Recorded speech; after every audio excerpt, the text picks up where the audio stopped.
Restoration, happy Thanksgiving. Listen, Matthew 5:16, as we've been covering the past couple weeks, says, "In the same way, let your light shine before men so they may see your good deeds and glorify your Father in heaven." Listen, this Thanksgiving, as we lead up to the Christmas season and into the New Year, as we say almost every year, this season lends itself to a softening of hearts. It just lends itself to unique opportunities for you to be able to have gospel conversations. The past couple of weeks, we've been looking at kind of the three circles diagram to equip you to be able to have those evangelistic or gospel-centered conversations.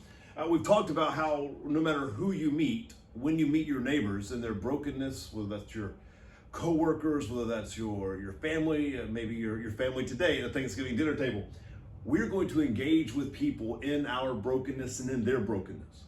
And it's in that opportunity that we're able to kind of take it back to God's design.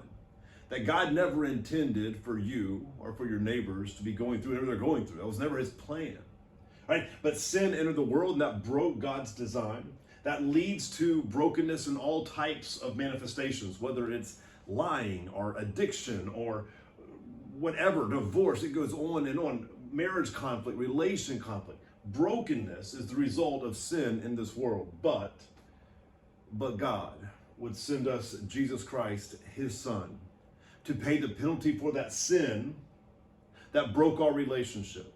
Jesus would go to the cross, he would die on the cross, his blood would cover us, his body would be broken for us, and Jesus would pay the price that you and I can't pay. They'd put him in a tomb, and then 3 days later, God would raise him from the dead. And the scriptures say that if you believe that in your heart and confess that with your mouth, then you'll be saved. So because of the brokenness, God sends his son, Jesus. And if we would believe that, and turn our ways, turn our minds, turn our hearts, turn our obedience to him, then we begin this whole process of restoration, recovering, and pursuing back to God's design. And that provides us an opportunity to ask someone, hey, would you decide to follow Jesus today? I want to encourage you to be part of the service this Sunday as we conclude our series on Let Your Light Shine and what it looks like for restoration, to be part of the mission of God with our thumbprint on the world, right? We want to look at that this week. Listen, don't want to miss that. I also say this, hey, coming up, there's some unique opportunities, right? This Sunday, I'm going to give you a challenge to be generous.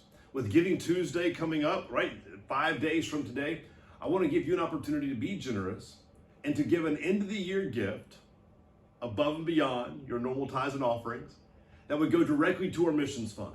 Right? Every cent would either go toward church plants, would go to missionaries around the world, or would go to even maybe our evangelistic opportunities right here in our neighborhood, right? So every dollar would go to the mission of making and equipping disciples of Jesus who love, lead, and serve church plants, missionaries around the world, or even our own mission efforts right here. And none of it will go to the operating expenses of restoration. Hey, we want to make sure that you're aware of some opportunities going on this coming month, right? We have the Shining Light Project, where we are able to adopt children, essentially, for the Christmas season to ensure that they have gifts to open up on Christmas Day. There'll be a link at the bottom of the video. Contact Lynn Flory for more information on that, but that is a unique opportunity that we've been taking advantage of for quite some time as well. Hey, Yard Give is just a couple weeks away. Please go to our website, and at our website you will find a whole Yard Give page with all of the answers to your potential questions right there at lifeatrestoration.com.